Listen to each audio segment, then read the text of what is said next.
My problem with Buddhism was that although so much of what Buddha said made a lot of sense, Okay. at the end of the day, Buddha was a human being. And he'd admitted this himself, right? He's just coming up with the best guess that... Hey guys, welcome back to Dhamma Preserve, the only channel that exposes spiritual hypocrisy and misinformation, one expert at a time. Today, we're debunking bro. And yes, we are going there. Because when a so-called expert stands on stage and says the Buddha was just a human being making his best guess, we have a serious problem. Let's begin.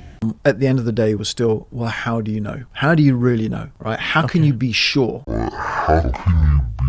An expert recently said something that sounds humble but is actually dangerously misleading. He said Buddha was a human being. He admitted it himself. At the end of the day, it's just his best guess. How do you know? Sounds reasonable, right? Wrong. This is like saying Einstein's theory of relativity was just his best guess, ignoring the math, the evidence, and the centuries of verification. But with the Buddha, the stakes are even higher because we're talking about liberation from suffering, not physics. The problem is that expert speaks to millions who don't know basic Buddhist terms like Punna, Kamma, and Guna. Without these, his critique sounds smart. With them, it falls apart completely. First, let's talk about Punna. Most Westerners translate it as merit. That's weak. Here's the real version. Punna, spiritual currency. You don't just have it, you make it, spend it, and you can go bankrupt without it. A good rebirth? That's your Punna balance. Surviving an accident your friend didn't? That's a transaction. Born into a wealthy, healthy family, old deposits paying out.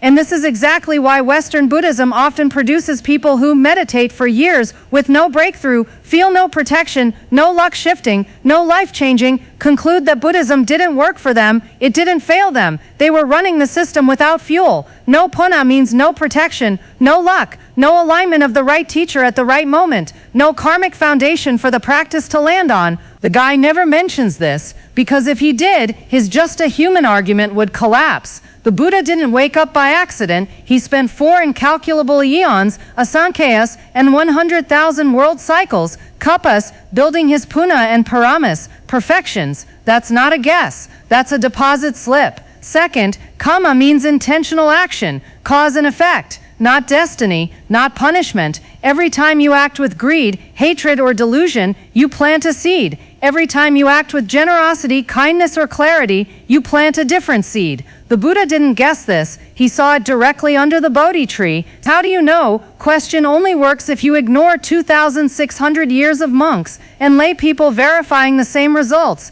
That's like asking a surgeon, how do you know cutting open a chest helps the heart? Because the patient lives. Third, Guna, the weight of goodness you carry towards someone. Think about someone who saved your life, raised you, or fed you when you had nothing. That feeling you carry, that debt you can never fully repay, that is Guna. It's why you bow to your parents, why you respect your teacher, why Buddhists chant the qualities of the Buddha, Buddha Guna, not because he was a nice guy, but because his sacrifice over countless lifetimes created an enormous weight of goodness that pulls on you toward freedom. The guy reduces the Buddha to a human, but humans don't have 32 marks of a great being, Mahaparisa Lakkhana, or 80 secondary characteristics. Humans don't remember 4 Asankheyyas of past lives. Humans don't teach a path that ends suffering completely. Only a Sammasambuddha does. Fourth, the Buddha is perfection. The Buddha is the supreme one in the world because he is completely fulfilled with Sampadā, full attainment.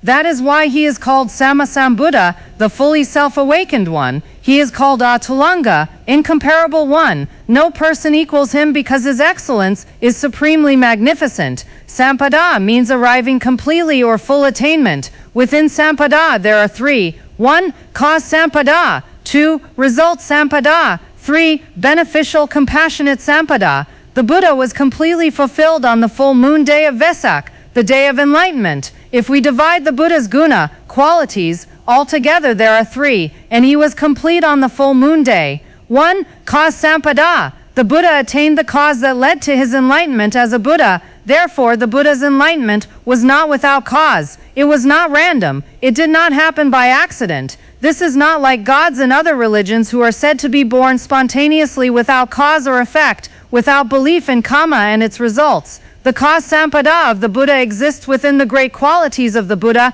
the 10 Paramis, perfections. There are also the 8 collections of qualities, Samatana. All these Dhammas come together to become a Buddha. The great qualities of the Buddha include loving kindness toward all beings, and the 10 Paramis. A Bodhisattva becoming a full Buddha needs at minimum 4 Asankheyyas, incalculable eons, plus 100,000 Kappas, world cycles. This is how immense it is. The Bodhisattva remains, and because he has great compassion, seeing the suffering of beings as his object, beings are darkened by ignorance and cannot find happiness, and he possesses Mahavipassana, great insight. While seated under the Bodhi tree, he attained what is called Mahavakarana, supramundane knowledge. This means diamond knowledge. This Mahavipassana extends to 24 trillionth levels. This becomes path knowledge in order, from stream enterer Satapana all the way to Arahant, with Mahavipassana as the cause.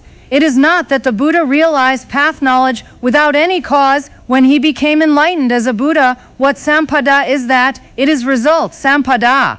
This means he completely attained the result, the knowledge of full Buddhahood, Samasambodhyana. He also possesses analytical knowledges, Patisambhidhanana, including the special knowledges unique to a Buddha, Asadharana. All these knowledges are called results, Sampadā.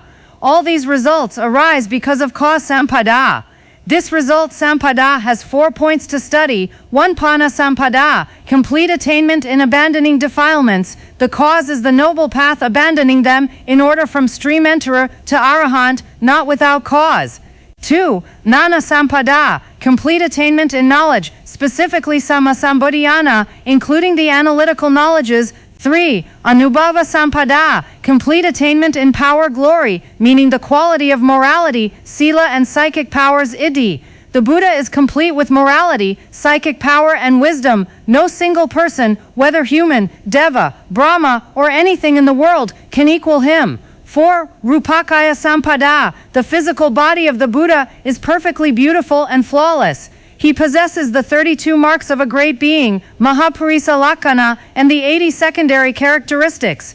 These came from the cause, the 10 Paramis. So there was a time when non-Buddhists hired people to insult and look down on the Buddha's body. Brahmins went to look, but they could not find any place to insult or criticize the Buddha's body.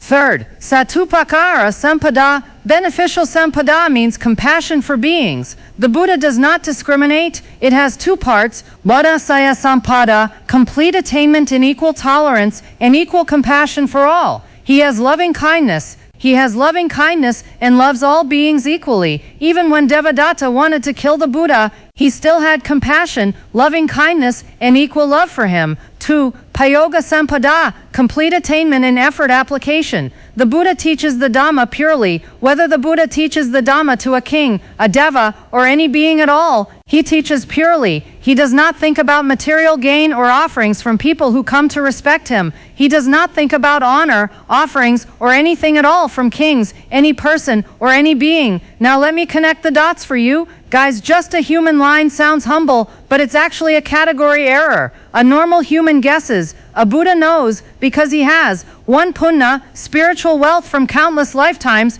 not a best guess. 2. Kamma vipaka, direct seeing of cause and effect, not a theory. 3. Guna, the weight of his own past perfection pulling beings toward awakening. 4. Sampadā, complete fulfillment of cause, result, compassion, body, power, and purity. When the guy says, "How do you know?" the real answer is, because the path works. Millions have walked it. Stream enterers, once returners, non-returners, and arhants exist today. That's not guesswork, that's reproducible science of the mind. The Buddha didn't wake up by accident. He didn't stumble into enlightenment. He spent 4 Asankheyyas and 100,000 Kappas building the Paramis. He sat under the Bodhi tree with Mahavipassana, spanning 24 trillion crow levels of knowledge. He attained the 32 marks of a great man. He taught with pure compassion, not for offerings, and even his enemy Devadatta received the same loving kindness as his own disciples. That is not a human making a best guess. That is a Sambuddha. So next time a slick guru with a designer shawl tells you the Buddha was just making his best guess, you now have the vocabulary to push back.